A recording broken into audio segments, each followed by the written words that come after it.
আসসালামু আলাইকুম। আমরা জানি পদ্মা সেতু আওয়ামী লীগ সরকার করে দিয়েছে। মেট্রো রেল আওয়ামী লীগ সরকারের অবদান আওয়ামী লীগ সরকার করছে। পারমাণবিক বিদ্যুৎ কেন্দ্র আওয়ামী লীগ সরকার করছে। রাস্তাঘাট সব আওয়ামী লীগ সরকার করছে। এই কথাগুলো আমরা যারা আওয়ামী লীগ করি তাদের, এ ধরনের মন্তব্য শুধু তাদের।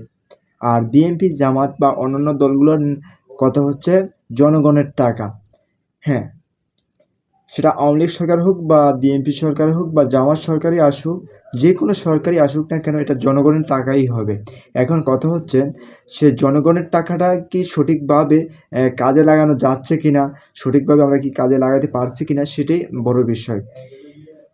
নেতা যখন সঠিকভাবে নেতৃত্ব দেবে, দেশের অর্থ সঠিক কাজে ব্যয় করবে, তখন সেটা দেশের কাজে লাগবে।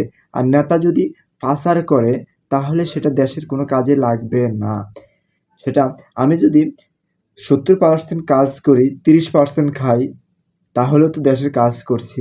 আর যদি আমি কোনো কাজই না করি, তাহলে 100% যদি আমি বিদেশ পাচার করি, তাহলে তো কোনো লাভ নেই। তাহলে জনগণের টাকা আমি উধাও করে দিলাম, কোনো লাভ আছে? কোনো লাভ নেই।